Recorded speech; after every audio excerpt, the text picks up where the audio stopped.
السلام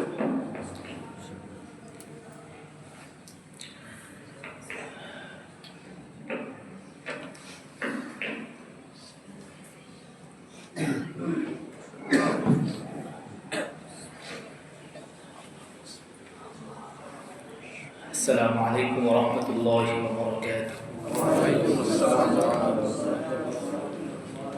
الحمد لله وكفى وسلام على عباده الذين اصطفى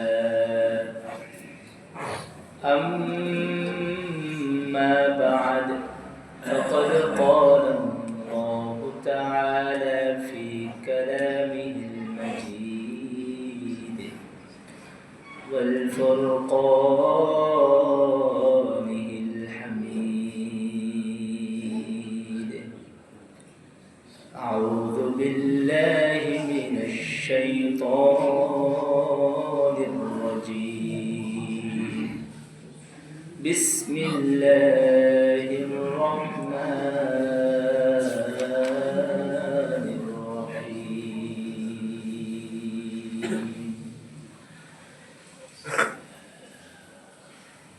الذين ينفقون في السراء والضراء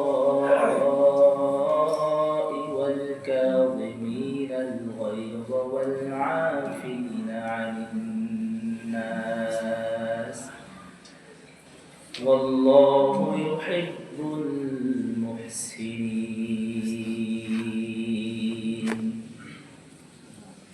صدق الله العلي العظيم وصدق رسوله النبي الكريم، ونحن على ذلك من الشاهدين والشاكرين والذاكرين، والحمد لله رب العالمين. وقال تعالى في شان حبيبه آمرا ومخبرا: إن الله وملائكته يصلون على النبي يا أيها الذين آمنوا صلوا عليه وسلموا تسليما. اللهم صل على محمد وعلى آل محمد كما صليت على إبراهيم وعلى آل إبراهيم إنك حميد مجيد. اللهم بارك على محمد وعلى آل محمد كما باركت على إبراهيم وعلى آل إبراهيم إنك حميد مجيد. الحمد لله رب العالمين. সমস্ত প্রশংসা আল্লাহ সুবহানাহু ওয়া তাআলার জন্য, যিনি আমাদেরকে 2026-এর প্রথম জুমা আল্লাহ তাআলা আমাদের হায়াতে বারাকা দান করেছেন। আল্লাহ তাআলা আমাদেরকে সুস্থতার নিয়ামত দান করেছেন। সুস্থ শরীর নিয়ে রব্বে কারীমের গোলামীর জন্য পৃথিবীর সর্বশ্রেষ্ঠ স্থান, হাজারো ব্যস্ততাকে অপেক্ষা করে যে রব আমাদেরকে আগে ভাগে মসজিদে আসা বসা, কিছু কথা বলা এবং শোনার জন্য তৌফিক দান করেছেন, আমরা শুকরিয়া আদায় করছি। আলহামদুলিল্লাহ। দুরুদ এবং সালাম পেশ করছি সর্বকালে সর্বযুগের সর্বশ্রেষ্ঠ মহামানব সাইয়্যিদুল মুরসালিন খাতামুন নবিয়্যিন মুহাম্মদুর রাসূল সাল্লাল্লাহু আলাইহি ওয়াসাল্লামের প্রতি, যাকে আল্লাহ তাআলা পুরো পৃথিবীবাসীর জন্য রহমত স্বরূপ এ ধরার বুকে প্রেরণ করেছেন। আমরা সকলে পড়ি আল্লাহুম্মা সাল্লি আলাইহি আল্লাহুম্মা বারিক আলাইহি। আলহামদুলিল্লাহ। প্রিয় বন্ধুরা আমার, আমরা আলোচনা করতেছিলাম ঈমানদার মুমিনদের, মুত্তাকিদের কিছু বৈশিষ্ট্য নিয়ে আলোচনা করতেছিলাম। মুত্তাকিদের এক নাম্বার বৈশিষ্ট্য আমরা আলোচনা করেছিলাম, ঈমানদার তাদের অন্যতম একটা গুণ হলো, বৈশিষ্ট্য হলো ইনসাফগার হওয়া। দ্বিতীয় গুণ আমরা আলোচনা করেছিলাম রাগ সংবরণ করা, ক্রোধ নিয়ন্ত্রণ করা। এটা ঈমানদারের বহুত বড় একটা গুণ। আজ ঈমানদারদের খুবই গুরুত্বপূর্ণ একটা গুণ হলো মানুষদেরকে ক্ষমা করা, মানুষদেরকে ক্ষমা করা। এই বিষয়ে আমরা আলোচনা করব ইনশাআল্লাহ। 2026-এর শুরু, প্রথম জুমায় আমরা নিয়াত করি ইনশাআল্লাহ আমরা যেন এই গুণে গুণান্বিত হয়ে রব্বে করিমের ঈমানদারদের জন্য সর্বশ্রেষ্ঠ পুরস্কার রব্বে করিমের দিদারের পাশাপাশি জান্নাত অর্জন করতে পারে। আল্লাহ পাক আমাদেরকে তৌফিক দান করেন, আমিন। প্রিয় বন্ধুরা আমার, প্রিয় উপস্থিতি, আল্লাহ সুবহানাহু ওয়া তাআলা কোরআনুল কারীমের মধ্যে মানুষদেরকে ক্ষমা করা এই ব্যাপারে অনেক গুরুত্ব দিয়ে আল্লাহ তাআলা কালামুল্লাহর মধ্যে বহু আয়াত নাযিল করেছেন। আল্লাহ সুবহানাহু ওয়া তাআলা বলেন, وسارعوا إلى مغفرة من ربكم وجنة عرضها السماوات والأرض أعدت للمتقين الذين ينفقون في السراء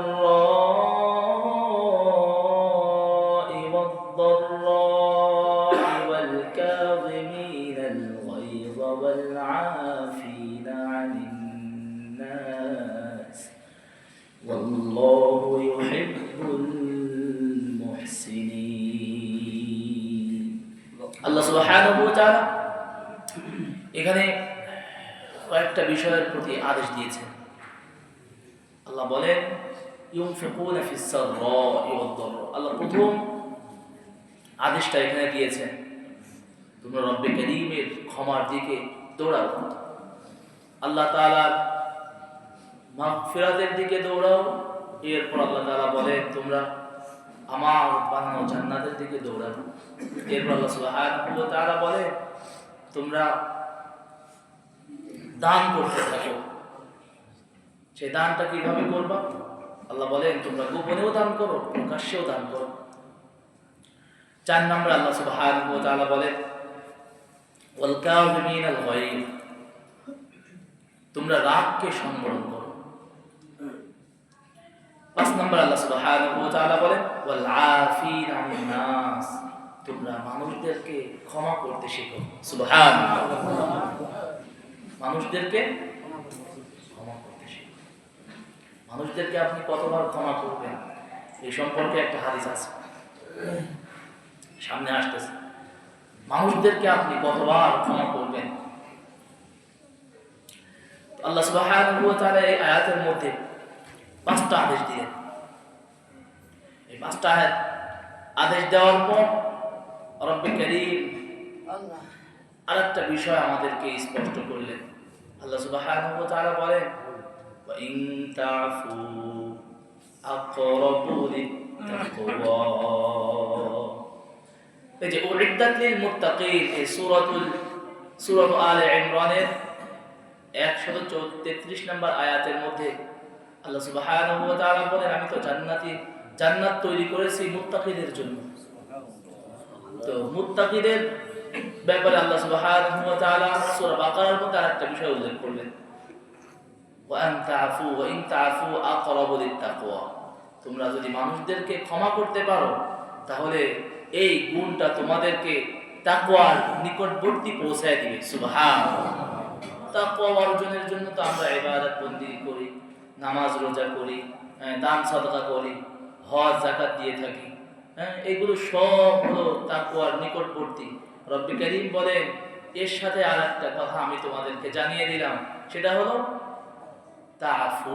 যদি তোমরা মানুষদেরকে ক্ষমা করতে পারো তাহলে এই গুণটা তোমাদেরকে একেবারেই তাকওয়ার কাছাকাছি পৌঁছে দিবে। সুবহানাল্লাহ। আল্লাহ সুবহানাহু ওয়া তাআলা বলেন, এই যে ক্ষমা করা, মানুষদেরকে মাফ করে দেওয়া, এটা স্বয়ং আমি রব্বে কারীমের একটা গুণ। সুবহানাল্লাহ পড়েন। এটা আমি রব্বে কারীমের একটা বিশেষ গুণ। আমি ক্ষমা করতে পছন্দ করি। আল্লাহ বলেন, ইন্নাল্লাহা লাগাফুরুন গফুর। নিশ্চয় আল্লাহ সুবহানাহু ওয়া তাআলা ক্ষমাকারী, ক্ষমাশীল। আল্লাহ সুবহানাহু ওয়া তাআলা অন্য আয়াতে বলেন, ওয়া হুয়াল্লাযী ইয়াকবালুত তাওবাতা আন ইবাদিহি ওয়া ইয়াফু আনিস সাইয়্যাতি ওয়া ইয়া'লামু মা তাফআলুন। আল্লাহ সুবহানাহু ওয়া তাআলা বলেন, ওয়া হুয়াল্লাযী ইয়াকবালুত তাওবাতা আন ইবাদিহি। আল্লাহ সুবহানাহু ওয়া তাআলা ইয়াকবালুত তাওবা, ইয়াকবিল আল্লাহ পাক কবুল করেন, গ্রহণ করেন, তাওবা মিন ইবাদি, বান্দা বান্দীদের তওবাকে রব্বে কারীম কবুল করে থাকে। পড়েন না সুবহানাল্লাহ। ওয়া ইয়াফু আনিস সাইয়্যাত, আমি শুধু তোমাদের তওবাকে কবুল করি এমন না, তোমাদের তওবার পাশাপাশি আমি তোমাদের সমস্ত পাপগুলোকে আমি ক্ষমা করে দিয়ে থাকি। সুবহানাল্লাহ। ওয়া ইয়া'লামু মা তাফআলুন, তোমরা গোপনে প্রকাশ্যে রাতের আধারে ঘরের দরজা বন্ধ করে কোথায় কোন অপরাধ তোমরা করেছো কেউ দেখে না, কেউ জানে না। কিন্তু তোমরা শুনে রাখো, আমি আল্লাহ তোমাদেরকে জানিয়ে দিলাম, তোমরা যেখানে যা কিছু করো কেউ না দেখলে আমি আল্লাহ ঠিকই কিন্তু দেখি এবং জানি। সুবহানাল্লাহ। রাতের আধারে আপনি কোথায় বসে কি করেছেন এগুলোর খবর পৃথিবীর মানুষ না জানলেও একজন জানে, তিনি কে? আল্লাহ। এটা আল্লাহ সুবহানাহু ওয়া তাআলার কাছে খুব পছন্দনীয় একটা গুণ। এটা রব্বে কারীমের কাছে অনেক মুহাব্বতের একটা আমল। আল্লাহ পাকের কাছে পছন্দনীয় একটা আমল হলো ক্ষমা করে দেওয়া। আম্মা জান আয়েশা রাদিয়াল্লাহু তাআলা আনহা একদিন রাসূল সাল্লাল্লাহু আলাইহি ওয়াসাল্লামকে জিজ্ঞেস করলেন, প্রশ্ন করলেন যে আমি আল্লাহর কাছে বিশেষ একটা দিন, বিশেষ একটা রাতের খবর যদি আমি জানতে পারি তো আমি রব্বে কারীমের কাছে কি চাইব? আল্লাহ সুবহানাহু ওয়া তাআলার হাবিব জানিয়ে দিলেন, তুমি আয়েশা তুমি এভাবে আল্লাহ পাকের কাছে বলবে, আল্লাহুম্মা ইন্নাকা আফুউন কারীম তুহিব্বুল আফওয়া ফাআফু আন্নী। আল্লাহুম্মা ইন্নাকা আফুউন কারীম তুহিব্বুল আফওয়া। আল্লাহুম্মা, হে আল্লাহ, ইন্নাকা নিশ্চয় আপনি আফুউন কারীম, আফুউন ক্ষমাকারী এবং সম্মানী, তুহিব্বুল আফওয়া এবং আপনি ক্ষমা করাকে পছন্দ করেন। তো তাহলে রব্বে কারীমের একটা গুণ, একটা পছন্দনীয় একটা গুণ হলো ক্ষমা করা। রব্বে কারীম ক্ষমা করতে ভালোবাসে। ফাআফু আন্নী, অতএব হে আল্লাহ যেহেতু আপনি ক্ষমা করতে ভালোবাসেন, তো আমাদেরকে আপনি মাফ করে দেন। সুবহানাল্লাহ, বলেন আমিন। তো রব্বে কারীমের সবচেয়ে পছন্দের আমল বিষয় হলো রব্বে কারীম ক্ষমা করতে ভালোবাসেন। এটা রব্বে কারীমের একটা গুণ। তো এই গুণে গুণান্বিত হওয়ার জন্য রব্বে কারীম তার নবীকে আদেশ দিচ্ছেন যে, হে নবী, আমি তো ক্ষমা করতে ভালোবাসি, এটা আমার একটা বৈশিষ্ট্য, তো তুমিও এই গুণটা অর্জন করো। সুবহানাল্লাহ, আল্লাহ এভাবে আদেশ দিচ্ছেন, খুযিল আফ ওয়া'মুর বিল মা'রুফ ওয়া আ'রিদ আনিল জাহিলিন।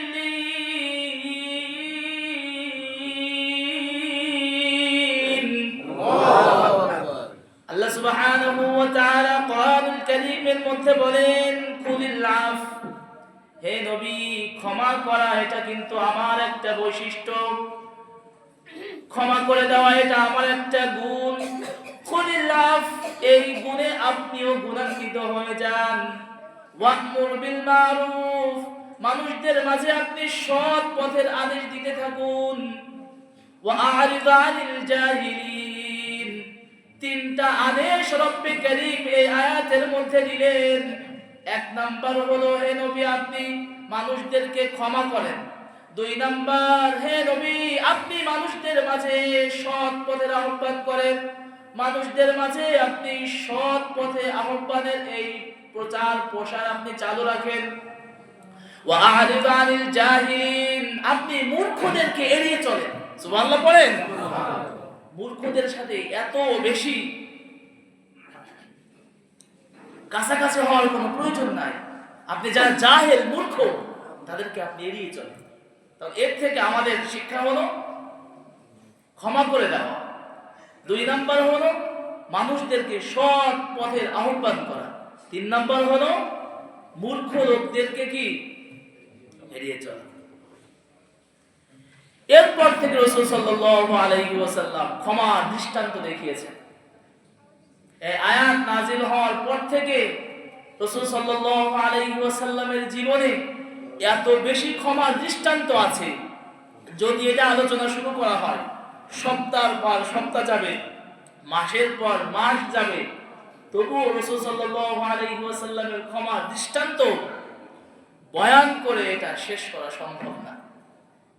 আসুন আমরা রাসূল সাল্লাল্লাহু আলাইহি ওয়াসাল্লামের ক্ষমার দৃষ্টান্ত থেকে অল্প কিছু আল্লাহ পাক যতটুকু তৌফিক দান করে আমরা শুনবো ইনশাআল্লাহ।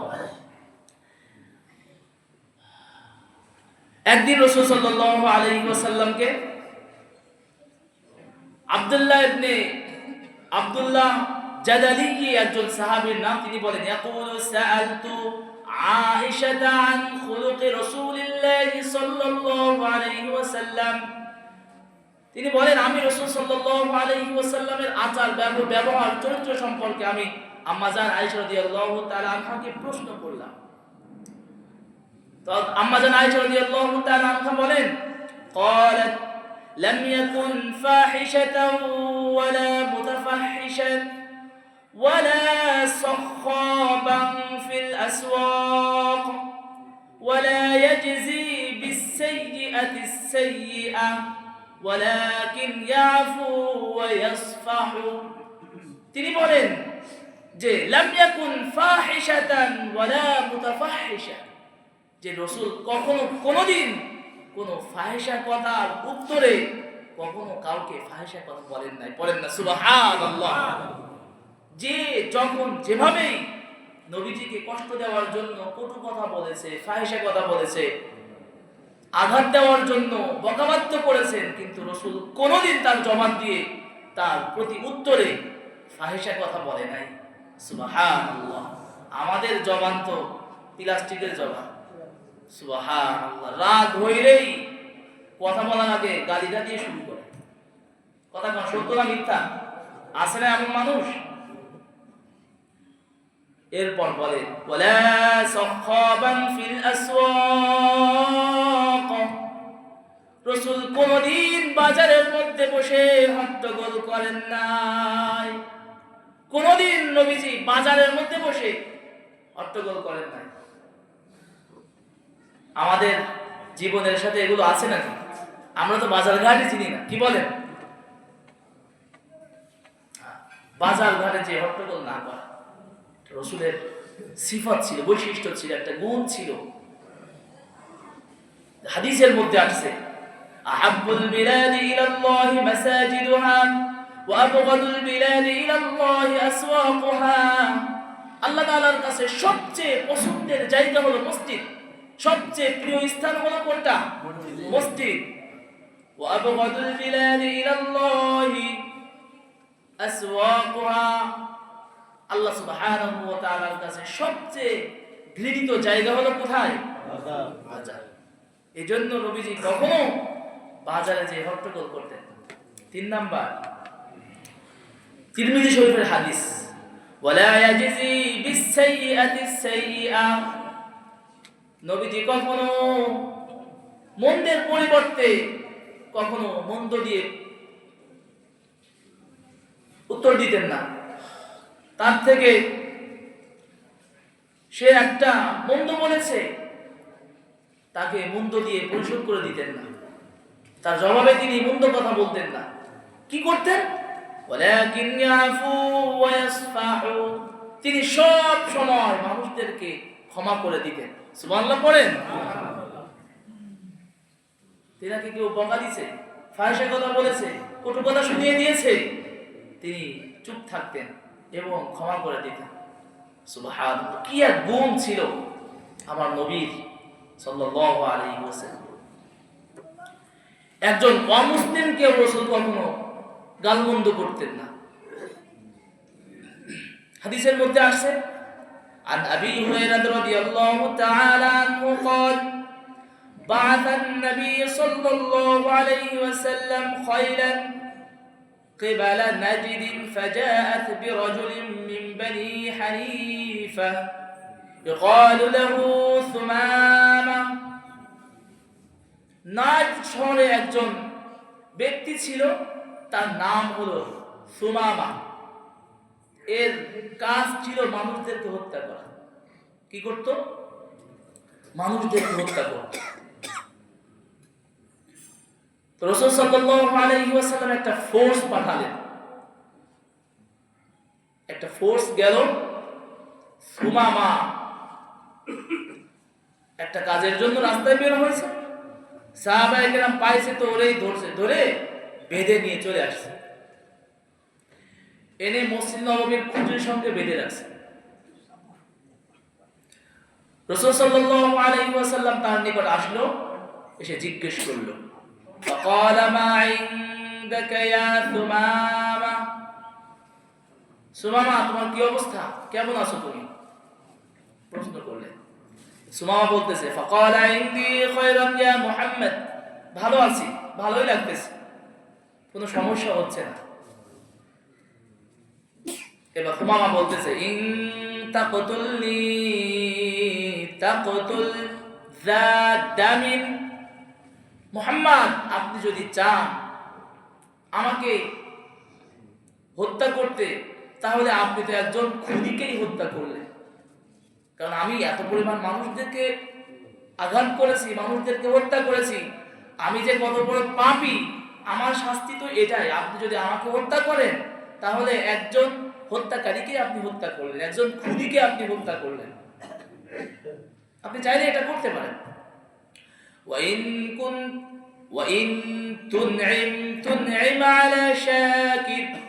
কিন্তু যদি আপনি আমার উপর রহম করেন, যদি আপনি আমার উপর অনুগ্রহ করেন, তাহলে আপনি আমাকে শুকরগুজার বান্দা, কৃতজ্ঞ বান্দা হিসেবে পাবেন, কৃতজ্ঞ মানুষ হিসেবে পাবেন। মানে বোঝাতে চাইলো যে আপনি যদি আমাকে ছেড়ে দেন, এরপর থেকে আমি আপনার কোনো বাহিনীর উপর আক্রমণ করব না, আমি আপনার উপর কৃতজ্ঞ থাকব এবং সাহায্য সহযোগিতার প্রয়োজন হলে আমি চেষ্টা করব।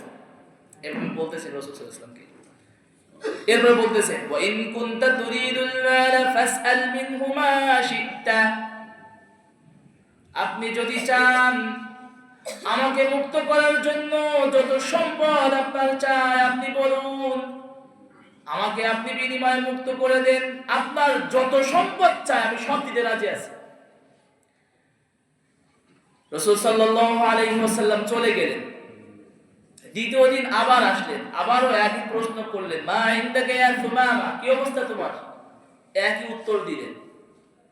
রাসূল সাল্লাল্লাহু আলাইহি ওয়াসাল্লাম আবার চলে গেলেন। তৃতীয় দিন আবার আসলো, এসে আবারও প্রশ্ন করলো, মা ইনদাকা ইয়া সুমামা, কেমন আছো?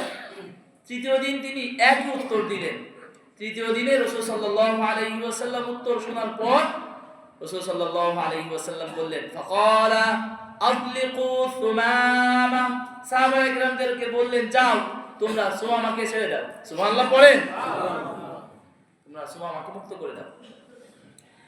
মুক্ত করে দেওয়ার সাথে সাথে সুমামা বাড়ির দিকে না যে মসজিদ নববীর পাশে একটা বাগান, সেই কুয়ার কাছে গেল, পানি দিয়ে সুন্দরভাবে গোসল করলো।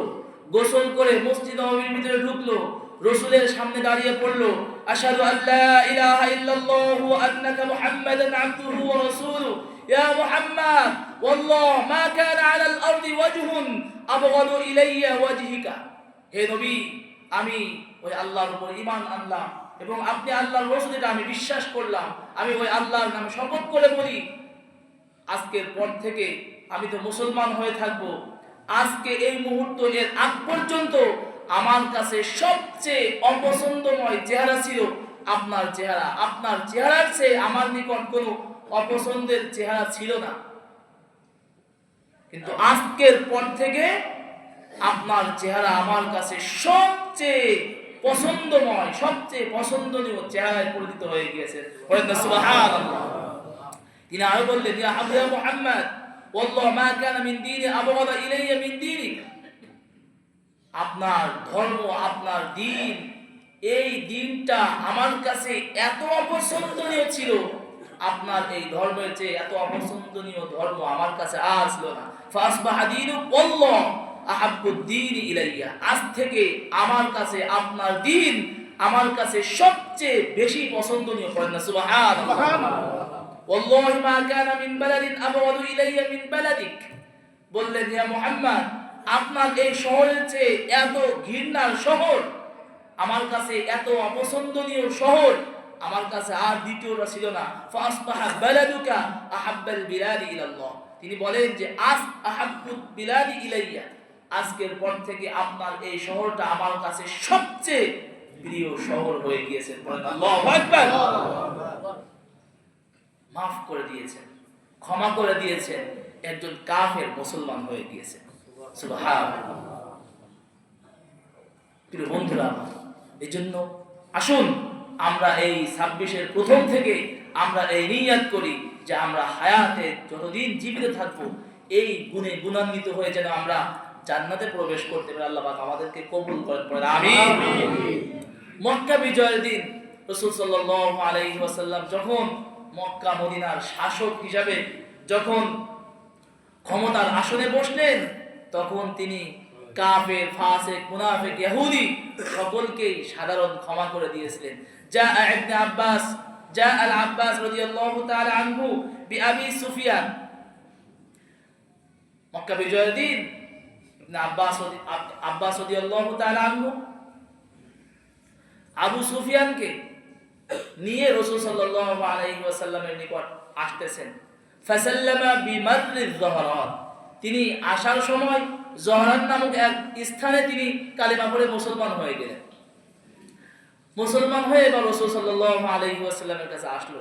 আসার পরে আব্বাস রাদিয়াল্লাহু তাআলা আনহু বলতেছেন, আন্না আবা সুফিয়ান রাজুলুন ইউহিব্বু হাযাল ফখর ফালাউ জাআলতা লাহু শাইআন।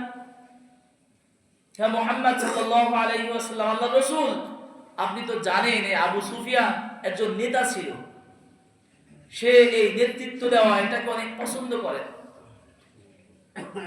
সে সমাজের মধ্যে সব সময় বিচার আচার করত। তো আপনি যদি তার জন্য কিছু করতেন তাহলে ভালো হতো। মুসলমান সবে মাত্র মুসলমান হয়েছে, এখনই একটা পদ চায় যে আমাকে আপনি এমপি বানায় দেন, মানে ভোটে দাঁড়ানোর আগেই এমপির পদ চাইছে আর কি। রাসূল সাল্লাল্লাহু আলাইহি ওয়াসাল্লাম বলেন, কলা নাম, অবশ্যই এটা করা উচিত। ঠিক আছে, তো শোনো, মান দাখালা দারা আবি সুফিয়ান ফাহুয়া আমিন, ওয়ামান আগলাকা আলাইহি বাবাহু ফাহুয়া আমিন। রাসূল সাল্লাল্লাহু আলাইহি ওয়াসাল্লাম বললেন, শোনো, আজকে এই মক্কা বিজয়ের দিন যারা এই আবু সুফিয়ানের ঘরে প্রবেশ করবে তাদের সকলকে আমি সাধারণ ক্ষমার ঘোষণা করে দিলাম। সুবহানাল্লাহ। তাহলে আবু সুফিয়ান একটু বড় বড় মনে হচ্ছে না, যে আমার ঘরে ঢুকলেই তুই তো রাসূলের দুশমন ছিলি, আয় আমার ঘরে, তোর আজকে মাফ করে দিবে। এরপরে বললেন, ওমান আগলাকা আলাইহি বাবান ফাহুয়া আমিন, যে আজকে ভয়ে দরজা বন্ধ করে রাখবে তাকেও সাধারণ ক্ষমার ঘোষণা করলাম। ওমান দাখালা আলাল মসজিদ, যে ব্যক্তি মসজিদে প্রবেশ করবে তাকেও সাধারণ ক্ষমার ঘোষণা করে দিলাম। সুবহানাল্লাহ। মক্কা বিজয় হয়ে গিয়েছে, ক্ষমতা কাছে পেয়েছে। তো যেই মক্কার মুশরিকরা রাসূল সাল্লাল্লাহু আলাইহি ওয়াসাল্লামকে 23 বছর যাবত কষ্ট দিয়েছে। কয় বছর?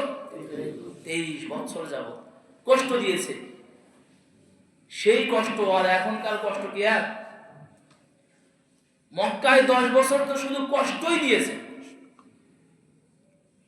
বিভিন্ন ভাবে পাথরের আঘাত, গলার ভিতরে রশি দিয়ে টান দিয়ে, কখনো গর্ত খনন করে, বিভিন্ন ভাবে রাসূল সাল্লাল্লাহু আলাইহি ওয়াসাল্লামকে কষ্ট দিয়েছে। 23 বছর পর্যন্ত যেই মুশরিকরা, যেই কাফেররা রাসূলকে কষ্ট দিত, মক্কা বিজয়ের পর রাসূল সাল্লাল্লাহু আলাইহি ওয়াসাল্লাম আমাদের সরকারদের মতো এমন ক্ষমা না, মানে রিয়েল ক্ষমা, এমন ক্ষমা করছে, মেয়ে এসে আমার বিচার শুরু করছে। সুবহানাল্লাহ। এজন্য এই গুণে গুণান্বিত হওয়া। একদিন এক গ্রাম্য ব্যক্তি, নাসাই শরীফের হাদিস, আবু দাউদ শরীফের হাদিস, রাসূল সাল্লাল্লাহু আলাইহি ওয়াসাল্লামের নিকট আসলো। আবু হুরায়রা রাদিয়াল্লাহু তাআলা আনহু থেকে বর্ণিত হাদিস, তিনি বলেন, নবীজি যদি আমাদেরকে উঠতে বলতো আমরা উঠতাম, যদি বলতো বসো আমরা বসে থাকতাম। তো একদিন আমরা রাসূল সাল্লাল্লাহু আলাইহি ওয়াসাল্লামের সঙ্গে আছি, নবীজি সাল্লাল্লাহু আলাইহি ওয়াসাল্লাম মসজিদের মাঝামাঝি অবস্থান করলেন। ফাজাবাদা বিরিদাইহি মিন ওয়ারাইহি ওয়া কানা রিদাউহু খশনান ফাহাম্মারা রাকাবাতাহু ফাকালা ইয়া মুহাম্মদ ইহমিল লি আলাইয়া বি'রাইয়া হাদাইনি। একজন গ্রাম্য ব্যক্তি এসে বলল, রাসূল সাল্লাল্লাহু আলাইহি ওয়াসাল্লামের গায়ের মধ্যে একটা শক্ত মোটা চাদর ছিল, যেই চাদরের সুতাগুলো অনেক শক্ত, মোটা একটা চাদর ধরে ধরেন আমাদের কলার ধরে টান দিয়েছে। টান দেওয়ার সাথে সাথে রাসূল সাল্লাল্লাহু আলাইহি ওয়াসাল্লামের গোলাপি রঙের যে চেহারা, রাসূল সাল্লাল্লাহু আলাইহি ওয়াসাল্লামের গায়ের রং তো সবচেয়ে বেশি সুন্দর ছিল। টান দেওয়ার সাথে সাথে ফাহাম্মারা রাকাবাতাহু, একেবারে লাল হয়ে গেল, দাগ পড়ে গেল একটা। এবারে বলতেছে, ফাকালা ইয়া মুহাম্মদ ইহমিল লি আলাইয়া বি'রাইয়া হাদাইনি, এই যে দুইটা উট দেখতেছো, এই দুইটা উট ভরে আমার সম্পদ দাও, আমার বাসায় খাবার দাবার নাই, দিয়ে দাও। এরপর আরো বলতেছে, ফাইন্নাকা লা তাহমিলু মিন মালিকা ওয়ালা মিন মালি আবিকা, এই মাল তো তোমার না, তোমার বাপেরও না। কি বলতেছে?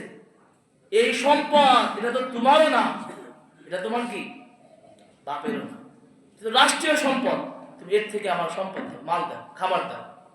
আচ্ছা বলেন তো,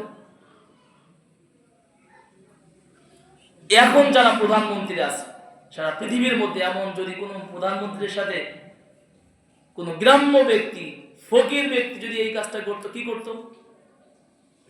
আপনারা তো ভদ্র মানুষ, নরম সরল মানুষ, আমি আমার কথাই বলছি, আমিও যদি থাকতাম এই জায়গায়, তাহলে কিছু না করলে তো একটা থাপ্পড় দিতাম। তো সম্পদ লাগবে, এখানে বয়স সুন্দরভাবে বল, এটা বলতাম কিনা বলেন? রাসূল সাল্লাল্লাহু আলাইহি ওয়াসাল্লামকে টান দিছে এবং বলতেছে যে সম্পদ মুহাম্মদ তুমি আমাকে দিবা, এই সম্পদ তো তোমারও না, তোমার বাপেরও না, এই সম্পদ তো রাষ্ট্রের সম্পদ, তুমি এর থেকে আমার সম্পদ দাও। সাহাবায়ে কেরাম তো দেখে রাগে টকবক করতেছে, কিছু বলতে পারতেছে না। কেন? এই যে রাসূল সাল্লাল্লাহু আলাইহি ওয়াসাল্লাম যদি বলতেন দাঁড়াও তো দাঁড়াইতো, যদি বলতেন বসো বসে থাকতো।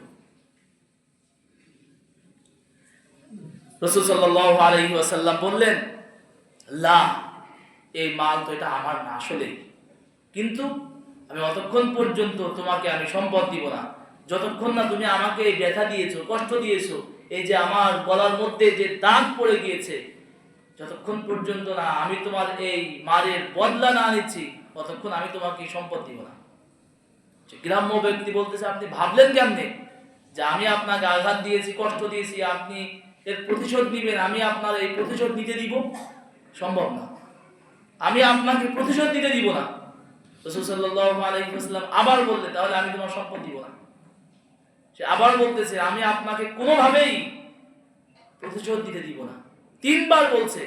সাহাবায়ে কেরাম যখন রাসূল সাল্লাল্লাহু আলাইহি ওয়াসাল্লামের দিকে আসা শুরু করছে, রাসূল সাল্লাল্লাহু আলাইহি ওয়াসাল্লাম বললেন, আমার আওয়াজ তোমরা যারা শুনছো, আমার কথা তোমরা যারা শুনছো, বসে থাকো,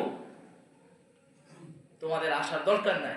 একজন সাহাবীকে ডাকলেন, আসো, এই যে দুইটা উট ভরে তার যতগুলো সম্পদ লাগে, একটা উট বহন বোঝাই করো জব দিয়ে, আর একটা উট বোঝাই করো খেজুর দিয়ে। দুইটা উট ভরে, মানে দুইটা পিকআপ ভরে তার সম্পদ দিয়ে দাও। সে গরিব মানুষ, তার আসলেই তার বাসায় খাবার দাবার নাই। সুবহানাল্লাহ ওয়া বিহামদিহি, খাবার দিয়ে দিলেন। প্রিয় বন্ধুরা আমার,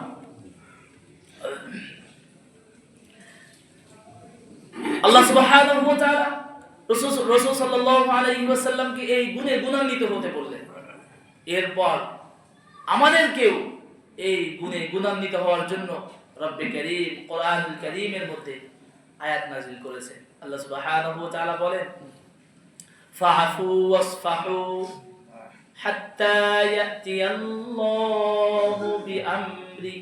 আল্লাহ পাকের পক্ষ থেকে আদেশ আসার আগ পর্যন্ত ফাআফু, তোমরা মানুষদেরকে ক্ষমা করতে থাকো। সুবহানাল্লাহ।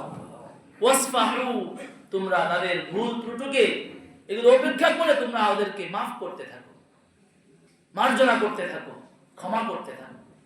এই আদেশ রব্বে কারীম প্রত্যেকটা মুসলমান ঈমানদার নরনারীদেরকে আদেশ দিলেন যে তোমরাও এই গুণে গুণান্বিত হয়ে যাও। হাদিসের মধ্যে আসছে, আন উকবা ইবনে আমির রাদিয়াল্লাহু তাআলা আনহু قال قال رسول الله صلى الله عليه وسلم صل من قطعك وأعط من حرمك وعن عمك ظلمك। রাসূল সাল্লাল্লাহু আলাইহি ওয়াসাল্লাম ওয়া'ফু আম্মান যালামাক। রাসূল সাল্লাল্লাহু আলাইহি ওয়াসাল্লাম বললেন, সিল মান কতআকা। এরপর বললেন, ওয়া'আতি মান হারামাকা। এরপর বললেন, ওয়া'ফু আম্মান যালামাক। ওয়া'ফু, ক্ষমা করো, আম্মান যালামাক, যে তোমার উপর জুলুম করেছে, যে তোমার উপর জুলুম করেছে, তুমি তাকে ক্ষমা করতে শিখো। এই যে ক্ষমার কথা রাসূল সাল্লাল্লাহু আলাইহি ওয়াসাল্লাম হাদিসের মধ্যে আমাদেরকে শোনাইলেন। প্রিয় বন্ধুরা আমার, তো এই গুণে আমাদেরকে গুণান্বিত হওয়া চাই। আল্লাহ সুবহানাহু ওয়া তাআলা আমাদের সকলকে এই গুণে গুণান্বিত হওয়ার তৌফিক দান করেন। আমরা এই 2026 এর প্রথম জুমা থেকে আমরা নিয়ত করি, রব্বে কারীম যেন আমাদের সকলকেই ছোটখাটো বিষয়ে আমাদের যেন ধৈর্য ধারণ করে মানুষদেরকে আমরা ক্ষমা করতে পারি। এই গুণ রব্বে কারীম যেন আমাদেরকে অর্জন করার তৌফিক দান করেন, এবং এই গুণে গুণান্বিত হয়ে যেন আমরা রব্বে কারীমের পক্ষ থেকে, রব্বে কারীমের কাছ থেকে সর্বোচ্চ স্থান জান্নাতের মালিক হতে পারে। আল্লাহ আমাদেরকে তৌফিক দান করেন, আমিন। ওয়া আখিরু দাওয়ানা আলহামদুলিল্লাহি রাব্বিল আলামিন। আসসালামু আলাইকুম ওয়া রাহমাতুল্লাহি ওয়া বারাকাতুহু।